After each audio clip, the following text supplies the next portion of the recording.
Welcome back to Ram's World.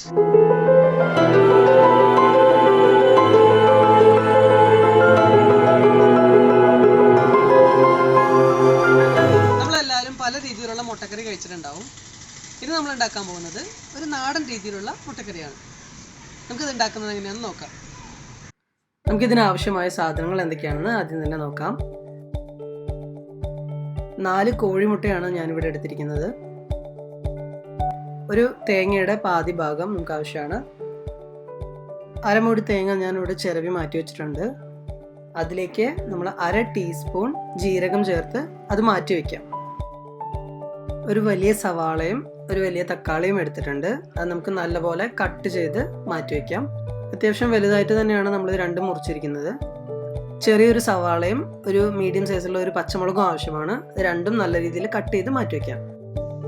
1 teaspoon കടുക്, 1/2 teaspoon ഉലുവ, കുറച്ച് കറിവേപ്പില, 2 വറ്റൽമുളക്, 2 ചെറിയുള്ളി, 2 വെളുത്തുള്ളി എടുത്ത് മാറ്റി വയ്ക്കാം. നമ്മൾ എടുത്തു വെച്ചിരിക്കുന്ന മഞ്ഞൾപ്പൊടി, മുളക് പൊടി, മല്ലിപ്പൊടിയുടെ അളവ് ഞാൻ ചേർക്കുന്ന സമയത്ത് പറഞ്ഞുതരാം. ഒരു വലിയ ഉരുള വാളംപുളി എടുത്തിട്ടുണ്ട്. അത് നമുക്കൊരു പാത്രത്തിൽ വെള്ളത്തിൽ കുറച്ച് സമയം കുതിർത്താനിടാം. നമ്മൾ എടുത്തു വെച്ചിരിക്കുന്ന തേങ്ങയും ജീരകവും ഒരു മിക്സിയുടെ ജാറിലിട്ട് ആദ്യം തന്നെ നമുക്കൊന്ന് അരച്ചെടുക്കണം. നമ്മളിവിടെ തേങ്ങ അരച്ചെടുക്കുന്നത് വെള്ളത്തിൽ മാത്രമല്ല, നമ്മൾ നേരത്തെ എടുത്തു വെച്ചിരിക്കുന്ന പുളിയും കൂടി ചേർത്തിട്ടാണ്. അങ്ങനെ എടുക്കുന്ന സമയത്ത് നമുക്ക് കറിക്ക് ആവശ്യമായ ചാറിൻ്റെ അളവ് നമുക്ക് നേരത്തെ തന്നെ മനസ്സിലാക്കാൻ പറ്റും.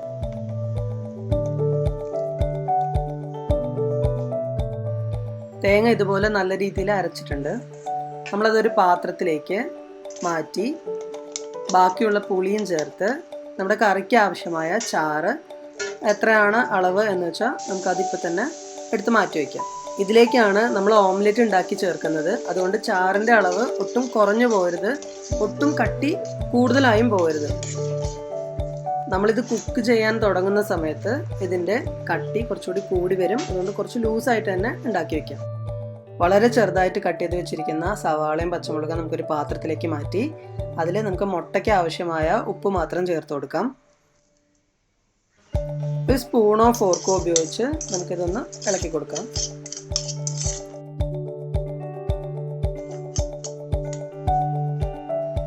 ഇതിലേക്ക് നമ്മൾ എടുത്തു വെച്ചിരിക്കുന്ന 4 മുട്ടയും പൊട്ടിച്ച് ചേർക്കാം. സ്പൂണിന് പകരം നമ്മൾ വിസ്കോ അല്ലെങ്കിൽ ഫോർക്കോ ഉപയോഗിക്കുകയാണെങ്കിൽ ഈ മുട്ട നല്ല രീതിയിലൊന്ന് പതഞ്ഞു വരും. അപ്പം നമുക്ക് വളരെ സോഫ്റ്റ് ആയിട്ടുള്ള ഓംലേറ്റ് തന്നെ ഉണ്ടാക്കാൻ പറ്റും. ഒരു പാൻ ചൂടാവുന്ന സമയത്ത് അതിലേക്ക് 1 ടേബിൾ സ്പൂൺ ഓയിൽ ചേർത്തിട്ട് ഓയിൽ ചൂടാവുന്ന സമയത്ത് അതിലേക്ക് കുറച്ച് പോർഷൻ മുട്ട എടുത്തൊഴിച്ച് ഓംലെറ്റ് ആക്കി എടുക്കാം. ഓംലെറ്റ് ഉണ്ടാക്കാൻ എല്ലാവർക്കും അറിയുമെന്ന് വിചാരിക്കുന്നു. തീ വളരെ കുറച്ച് വെച്ചിട്ട് വേണം നമ്മളിത് കുക്ക് ചെയ്തെടുക്കാൻ.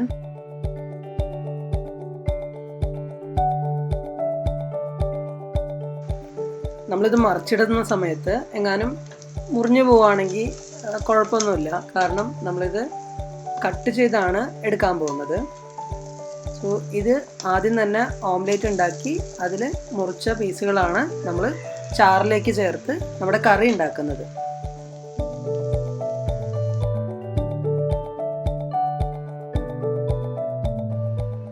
ഓംലെറ്റ് നല്ലപോലെ കുക്കായിട്ടുണ്ട്. നമുക്കത് ചെറിയ കഷ്ണങ്ങളായി മുറിച്ചു മാറ്റാം.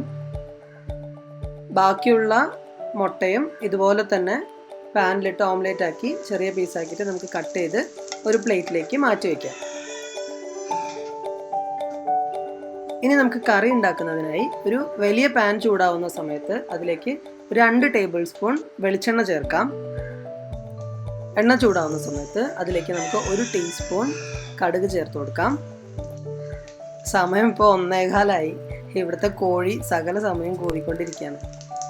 കടുക് പൊട്ടി വരുന്ന സമയത്ത് നമുക്കതിലേക്ക് 1 ടീസ്പൂൺ ഉലുവ, 1 തണ്ട് കറിവേപ്പില, നമ്മളെടുത്ത് വെച്ചിരിക്കുന്ന വറ്റൽമുളക് പൊട്ടിച്ചതും ചതച്ചെടുത്ത ചെറിയുള്ളിയും വെളുത്തുള്ളിയും ചേർത്ത് നല്ല രീതിയിലൊന്ന് ഇളക്കി മൂപ്പിച്ചെടുക്കാം. തീ ഒട്ടും കൂട്ടി വെക്കരുത്. ഉലുവയൊക്കെ പെട്ടെന്ന് കരിഞ്ഞു പോകാൻ ചാൻസ് ഉള്ളതാണ്.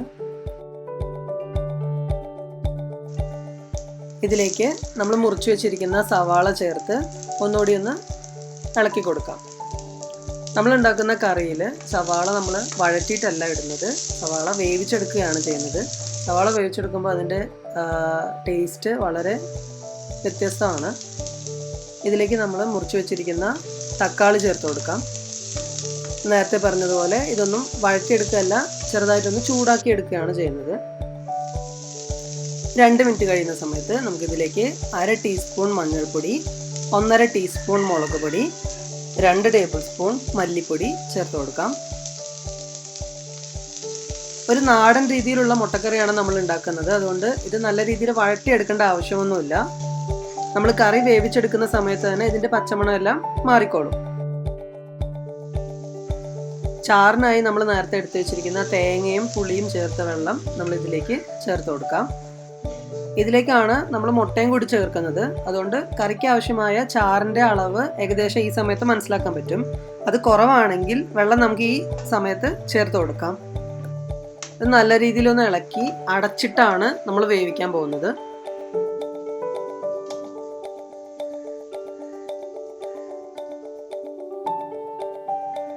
ഏകദേശം 7 മുതൽ 8 മിനിറ്റ് വരെ സമയം നമ്മളിത് അടച്ചിട്ട് വേവിക്കേണ്ടതാണ്.